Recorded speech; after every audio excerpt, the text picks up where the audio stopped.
cancelled official engagements after a court opened a corruption investigation into his wife's business dealings.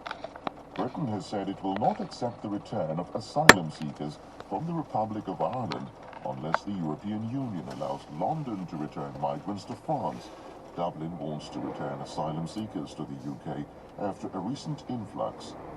A British Member of Parliament says he was expelled from Djibouti because of its close ties with China.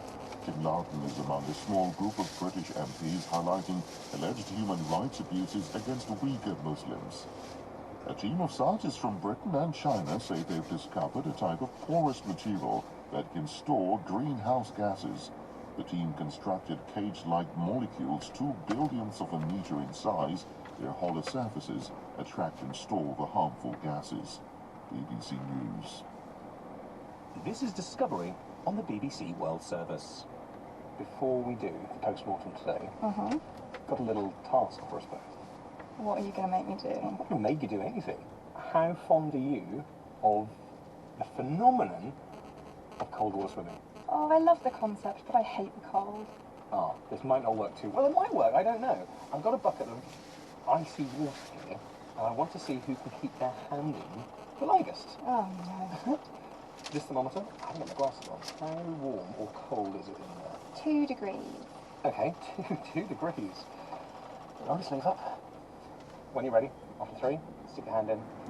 3, 2, 1. Over the past few episodes, we've been investigating the unique adaptations of flying and hopping animals by exploring their inner workings.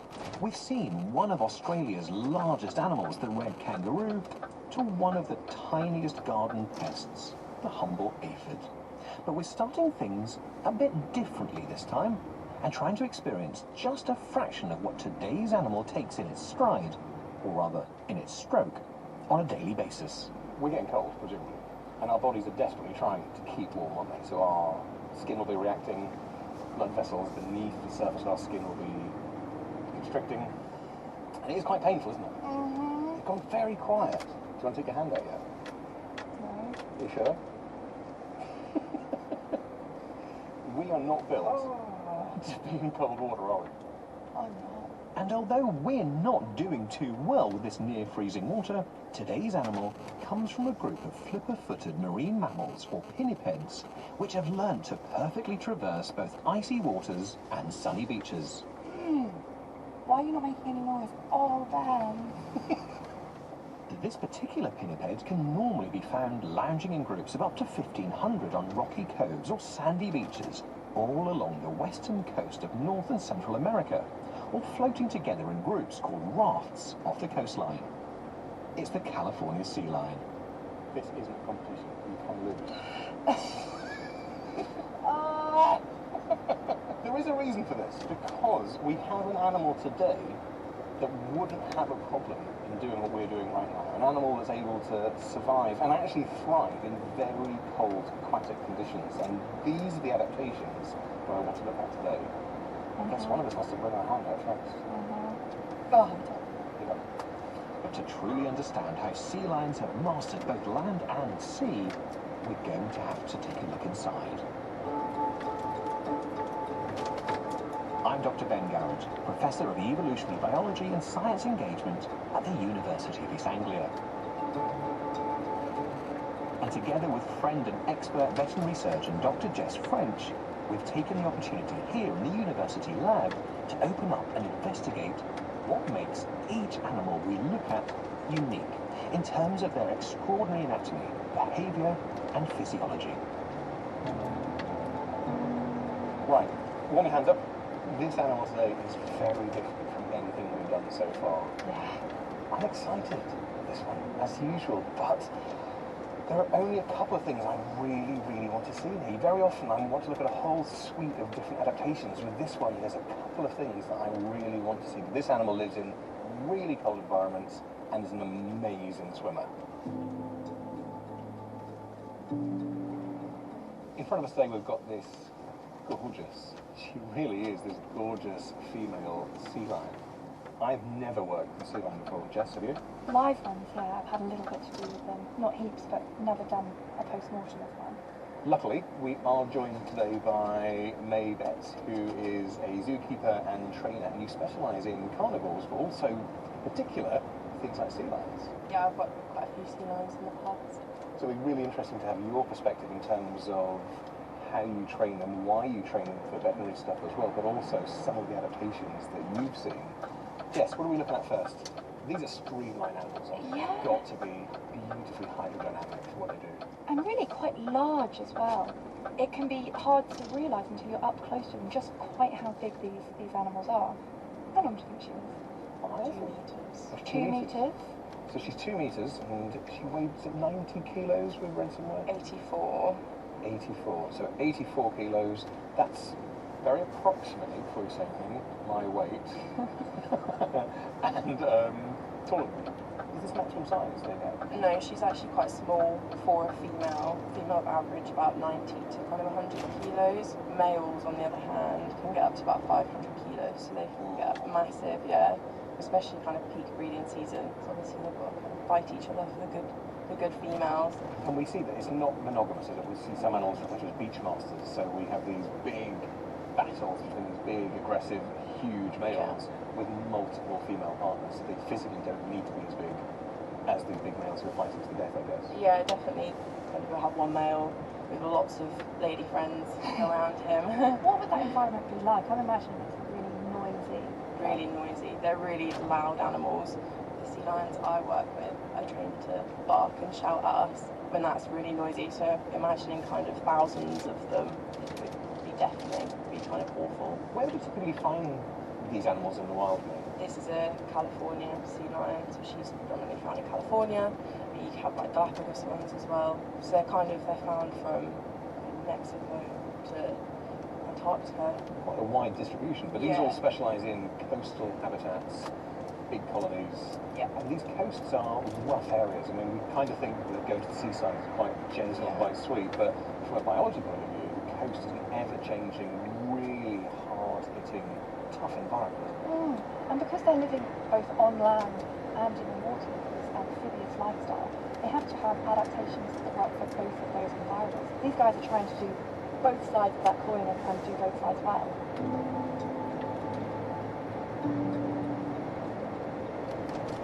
This beautiful sea lion is this wonderful sort of chocolate brown colour all the way around her body.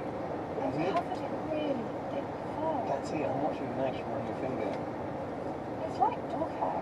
And that's because she's a mammal, and all mammals are hairy, but equally that will be helping streamline her to be hydrodynamic, but also to trap some warmth. They belong to the group, the eared seals, and it's quite clear why they've got these wonderful. They're like Shrek ears. Yeah. They are. I've never looked at them close up before like that. They're really quite rolled up, aren't they? What's their hearing like? Is it possible to tell? They do have quite good hearing on land and in the water. Some of their other senses are better than their hearing, but they do have quite good hearing. And I suppose they're communicating with each other using vocalizations quite Yeah. so we need to be able to hear those. Yeah, definitely, especially out on the land, trying to pick out the pups. Yeah. Pup sound, or your mate sound, or something like that. You mentioned sensors there, okay? They've got these big, beautiful eyes. I'm guessing they're quite visually driven in terms of hunting, but also avoiding predators and communicating with each other as well. Yeah, they've got really good vision in and out of water. So when they're on land, their pupils are looking at the size of a pinhole, will be tiny. Like when they're hunting in the water, in the darkness, their pupils will quite take over their eyes, they go massive. They have particularly good far sight, but their near sight I think is not so good. Close up, they're using these incredible structures here. Why they've got these beautiful whiskers. Yeah, their wings are extraordinary. They're much thicker and longer.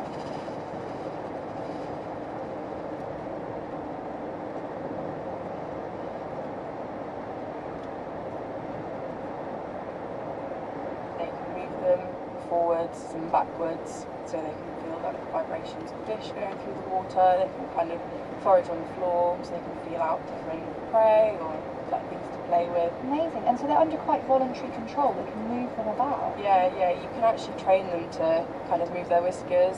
I never have in the past. It's something I've always kind of wanted to do, but yeah, you can. Open the mouth, Jess. There's a whole range of relatively sharp, Yeah. quite pointed teeth. They do belong to the carnivore group. They're quite dog-like teeth. They are really, yeah, they're called sea lions. And as you were saying earlier, mate, they seem more like sea dogs. because No, the whole face is so dog-like, isn't Really it? dog-like. And as you say, the hair's very dog-like, the face is very dog-like, the teeth are really dog-like. But interestingly, they're black. Yeah. Yeah, so when they're born, like most other things that have white teeth, but sea lions don't really have the same kind of plaque on their teeth as we do. So as they get older and more developed and they start eating kind of the fish and the proper food, the like good healthy bacteria builds up on their teeth, which turns them like a black colour. And yeah, that's kind of what protects them. They're really jet black, aren't they? I never knew they had black teeth, Jess. No, I didn't. Although I did know that, so just like us, they have a layer of baby teeth which they lose and then they get their adult teeth. But those baby teeth are actually resorbed when the baby is either in the womb or just after it's been born. So they're only used throughout their lives. This one Functionally, set. this one adult set of teeth. It's really interesting. Yeah. Right, Jess, can we have a look inside? I think my hand has recovered from our cold water exposure earlier. Yeah, let's have a look. A blade here. Absolutely. Let's have a look what's inside. So you're going from, as usual, throat down. Yep, nice midline incision. Already you've got that. Jess, that's lovely, isn't it? Oh. Now, first of all, what you're seeing there is a really, the centre, almost black layer of muscle. Muscle So really, dark. really dark. But before that, Mm. look at that incredible blubber layer. So thick. So you can actually tell that this is a older sea lion. You'd expect kind of more of a blubber layer than this. It's Oh. quite thin. Oh, is it? Yeah. And that makes sense because blubber is an energy source. So when sea lions are going through hard times and maybe not eating enough, the blubber layer will really reduce because they're using it up for energy. An interesting thing about these guys in the wild, their blubber can hold pollutants. Males will kind of hold on to their pollutants forever, whereas females, when they're lactating, they pass it on to their babies. And they have quite high cancer rates, don't they, sea lions? And they think that might be somehow linked. Linked to pollution. Yeah. We're seeing this, it's called bioaccumulation.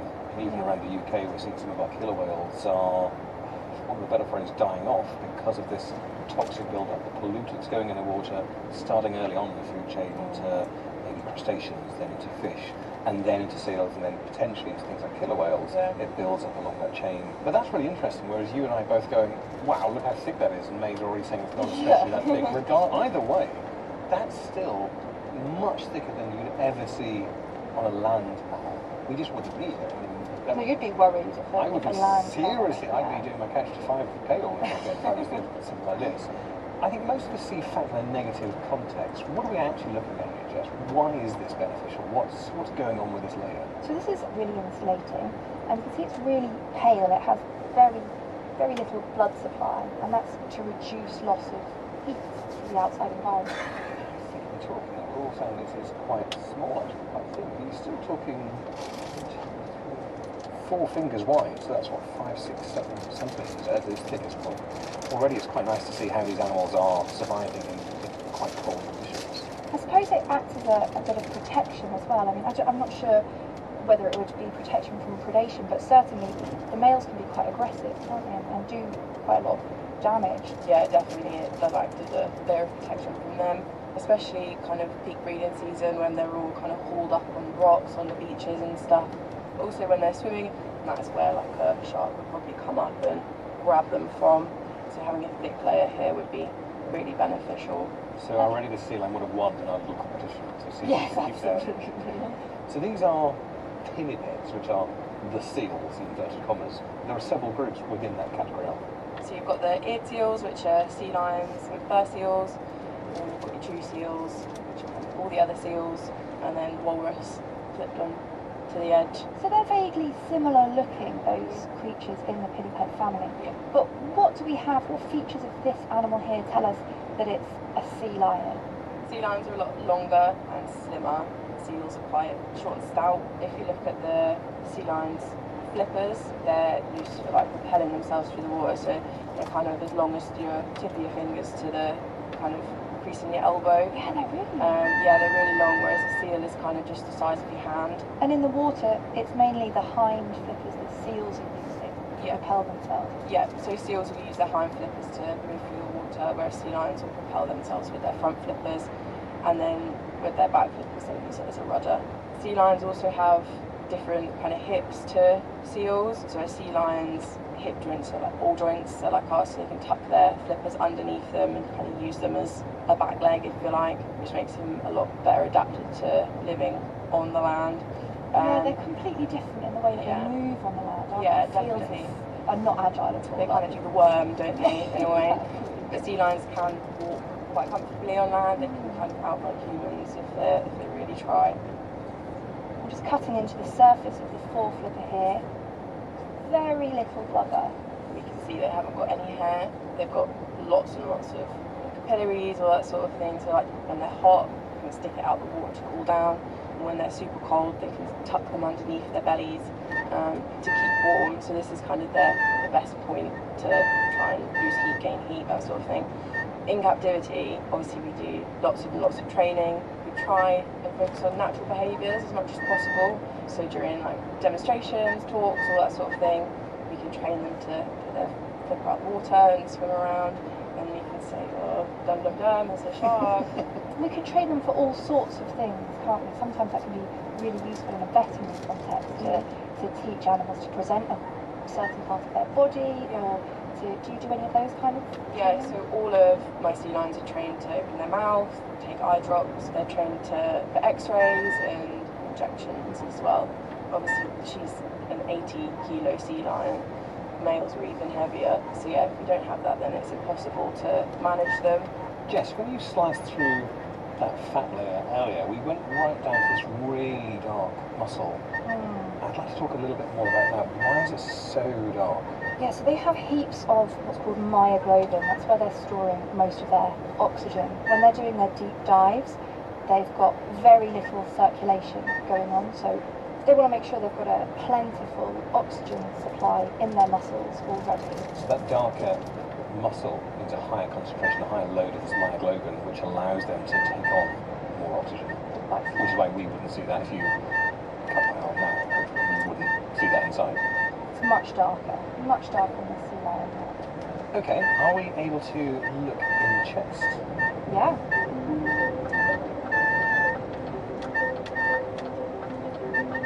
They have an absolutely enormous rib cage with all of these extra floating ribs down the bottom, taking up almost the entirety of the body. It's weird that the ribs extend right down, well, right down to the pelvis almost. You've got the abdominal organs within the rib cage. Like I said earlier, this is a really vulnerable part of their bodies, so this is a lot of protection from sharks and any killer whales, anything else that kind of wants to eat them for dinner.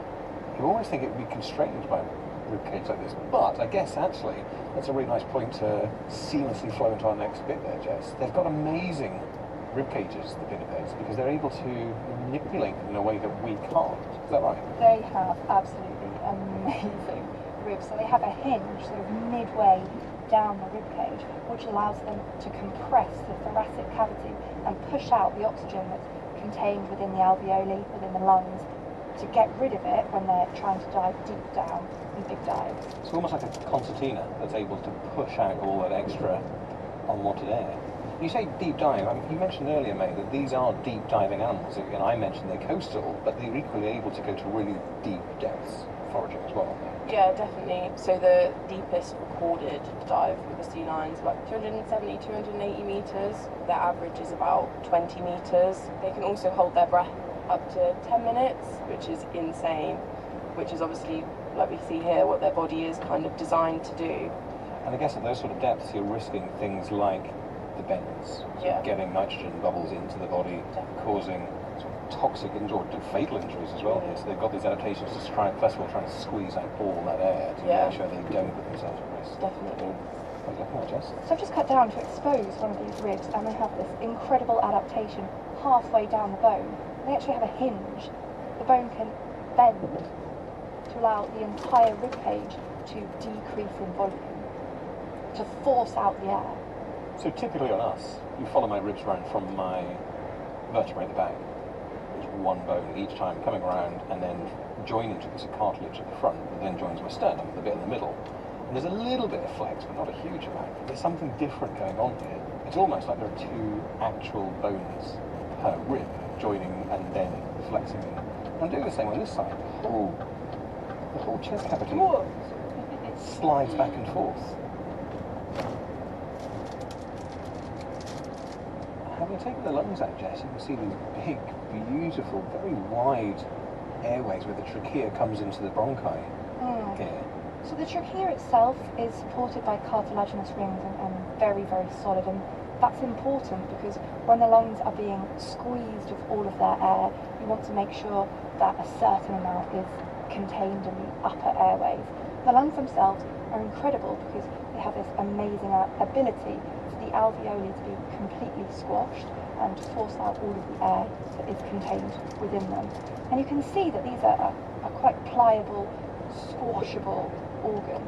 Lungs are never they're not solid in the same way that a liver is or a kidney, that wonderful sort of static structure. But these do seem, you may say, quite squashy, even by lung standards. They're almost fluid in a weird way, aren't they? And I guess that's that ability to be squashed down and emptied of as much air as possible.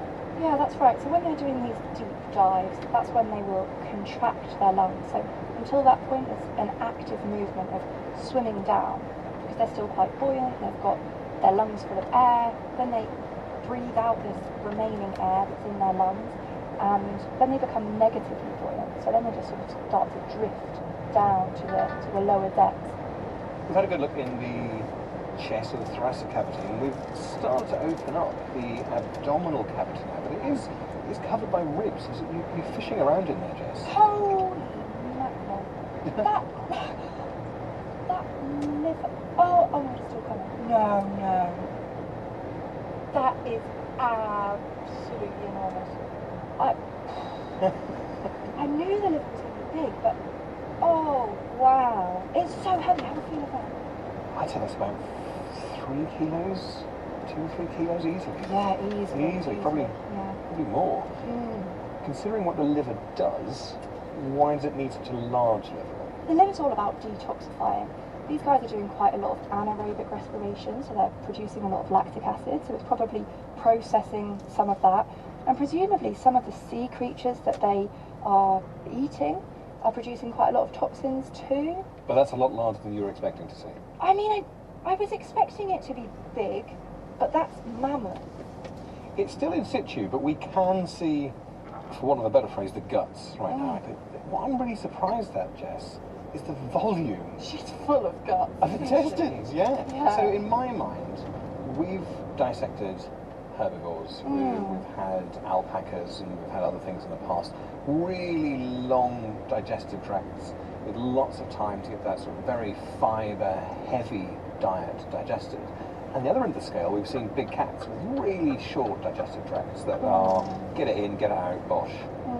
This is much longer than I'd expect. Because they're carnivores, I assumed there'd be a shorter gut here. Yeah. And yet this is much longer than anticipated. And interestingly, compared to the dolphins and porpoises that we saw, which have a very similar diet, there's much more intestine here. And also relatively fine, small intestine. Just reams and reams of it, like a whole bowl of spaghetti bolognese. It really is. I mean, you've put me off my dinner, but it's, you're just pulling out handfuls. Yeah, so funny. And again, in my mind, the kidneys are also very large. Yeah, the kidneys are really big for an animal of this size. And also a really strange shape. They're reniculate kidneys, which they're sort of like a bunch of grapes, rather than in many mammals we see sort of a smooth surface. We saw a similar thing in the porpoise, where the bunch of grapes was sort of loose, whereas here they have sort of a capsule around them, and they have lots of tiny little grapes inside. This is a really specialist structure, isn't it? Yeah, so they're like tiny little kidneys in the kidney. So it's all about conserving energy when processing kind of toxins and waste through there. So the tiny grapes, they'll kind of increase the surface area of the kidney, which processes things a lot faster. Sea lions don't drink kind of fresh water, and they rarely drink seawater. they get all their water from their food, so the kidneys are really good at kind of processing the toxins, anything they need to get out of their body. It'll be done really quickly with very minimal energy. So that's maybe one of the reasons they have such a long digestive tract, is to reabsorb as much water as possible from the food that they're digesting. So as we go past kind of the pelvis area, there's something very cute on their back flippers, which are very useful as well as cute. They've got little toenails. Oh my goodness, sort of halfway up their rear flippers, they've just got these cute little tails poking out. How funny is that? Do they use those for anything? Yeah, so they use them for scratching, itching, grooming, that sort of thing. And they're really quite bendy, aren't they? They can bend those hind flippers around and use them. Their whole body is super bendy, so their head can touch their back flippers, so they quite literally can use these to scratch their heads, which is really cool. And I've noticed that this one in particular has a funny little toe as well. An extra digit. Yeah, an extra digit.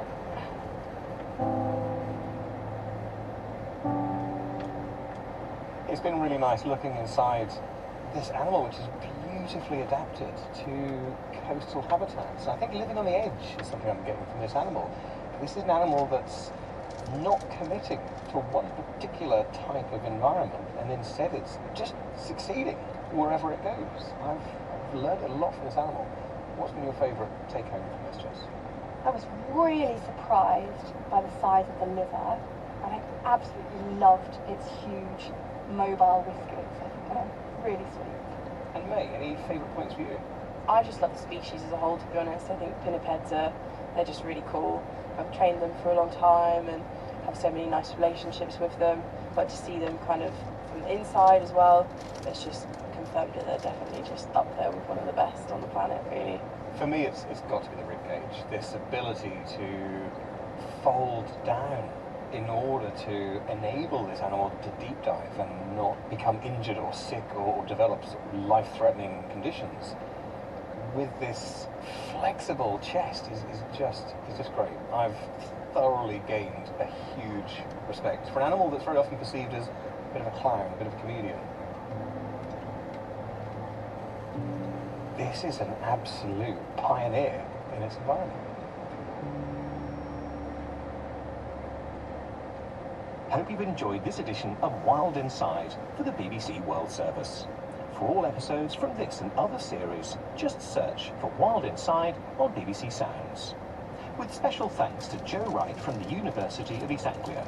Thanks also to executive producer Adrian Washbourne. This series is produced by Ella Hubber. This is the BBC World Service with the business, science and cultural significance of food. Dumplings are integral to Chinese culinary culture, and legend has it that it was invented 1,800 years ago. Your viable business as a restaurant comes from people who keep coming back and reliability. The Food Chain, Thursdays at 12:30 and 21:30 GMT, or listen now at bbcworldservice.com/foodchain. In half an hour, Crowd Science with Caroline Steele. Listener Anne wants to know what can be done about coastal erosion.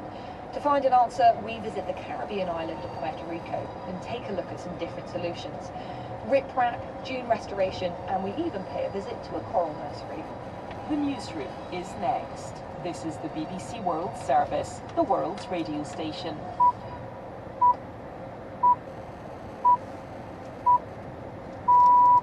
As the US again urges Israel to allow more aid into Gaza, we hear about the suffering of children who are slowly starving to death.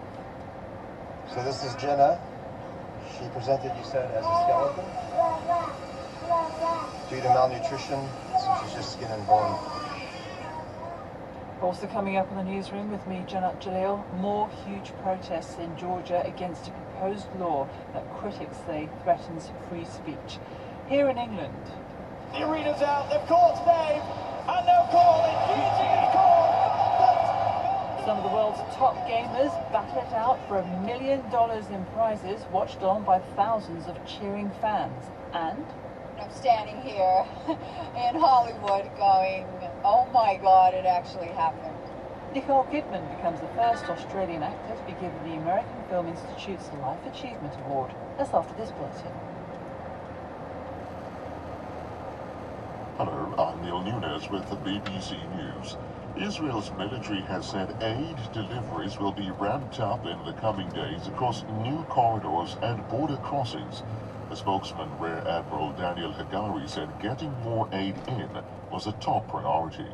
Over the last few weeks, the amount of humanitarian aid going into Gaza has significantly increased. In the coming days, the amount of aid going into Gaza will continue to scale up even more. Food, water, medical supplies, shelter equipment, and other aid. More of it is going into Gaza than ever before. A delegation from Hamas is traveling to Cairo for further peace talks. The negotiators, along with mediators, will look at the latest ceasefire proposals. On Sunday, ministers in Israel's governing coalition are said to have clashed over a possible deal for a truce. The deputy speaker of the Israeli parliament, Moshe Topaz, said bringing home hostages should be the first priority. I think Netanyahu is besieged at the moment by the extreme part of his government, but I think most Israelis today, and most people in the world, understand that the commitment to the people who have been taken hostages must be first to anything else. That doesn't mean we won't be continuing fighting Hamas and the terror organizations that are endangering Israel. Burkina Faso has suspended more international media outlets over their coverage of a Human Rights Watch report accusing the army of carrying out more than 200 extrajudicial killings. The military government has now banned the French network TV South and the websites of Le Monde and The Guardian, as well as the German broadcaster Deutsche Welle. On Thursday, the authorities ordered the suspension of transmissions by the BBC and Voice of America. Tens of thousands of Georgians have marched towards Parliament in the capital, Tbilisi, protesting against legislation that would label some organizations as under foreign influence. The government reintroduced the bill a year after withdrawing a similar one. Our correspondent Rehan Dimitri was at the rally. Blowing whistles and carrying the EU and Georgian flags, protesters came in their thousands, slowly marching towards the parliament building in the center of Tbilisi. The young and old, all united by their main message to the government, yes to Europe. The demonstrations were originally sparked by the Georgian government's decision to reintroduce a controversial law targeting non-governmental organizations and independent media, dubbed the Russian law for its similarities to legislation there. Many Georgians believe its passing would derail their country's admission into the European Union. A pro-government rally is due on Monday. This is the latest world news from the BBC. Thousands of supporters of Spain's Prime Minister Pedro Sánchez have rallied in Madrid for a second day in an effort to persuade him not to resign. Mr. Sánchez stunned the country on Wednesday after a court opened a corruption investigation into his wife's business dealings. He dismissed the allegations. 3 people have been detained in southern Chile on suspicion of involvement in the murder of 3 police officers in an ambush. The 3 policemen were shot dead in their vehicle. The attack happened in the southern province of Arauco, where members of the indigenous Mapuche community have clashed with mining companies for many years. Scientists say they've discovered a type of porous material that can store greenhouse gases. They say their findings are an important step towards capturing these gases from the air. This report from Charles Haviland. Planting trees is an effective way to capture carbon and mitigate climate change. But as Mark Little, a lead scientist in this research, points out, it's very slow. Molecules made by humans can remove carbon and still more potent gases like sulfur hexafluoride more quickly and efficiently. The team have done exactly that. They made molecules that are hollow or cage-like, whose surfaces attract the harmful gases and then store them. Their work was hugely speeded up by computer modeling. The team say this lays the groundwork for creating an unprecedented supply of new materials to address pressing challenges, including carbon absorption, medical tasks, and the removal of toxic compounds from the air. Tornadoes have left a trail of destruction in the U.S. state of Oklahoma, killing at least 4 people. Cleanup operations have been taking place in the town of Sulphur, which was badly damaged. The storm flattened buildings and flipped over cars. Power cuts have affected about 30,000 people across Oklahoma. BBC News. Hello, you're listening to the newsroom from the BBC World Service with me, Jeanette Jalil. As diplomatic efforts to secure a ceasefire in Gaza continue, the United Nations is warning of looming famine in the north of the territory, where it says 70% of the population is facing catastrophic hunger. Israel's military said on Sunday the amount of aid going into the territory will be scaled up in the coming days. But images from Gaza show emaciated children and patients wasting away, unable to get the care they need. Israel doesn't allow foreign journalists to go into Gaza, but Vogel Keen compiled this report using footage filmed by an American doctor who's recently returned from the territory. You may find parts of it distressing. This is the story of a doctor who traveled to hell. Samatar went to help people trapped by war. He usually works in a high-tech hospital in Chicago. In Gaza, his skills and mental strength will be tested to their limits. Immediately upon crossing the border, we were met with that familiar stench of just millions of people packed on top of each other, living together. In some pockets, the air you breathe, you feel like you're decaying just breathing it because there are just so many people. The crisis is constant.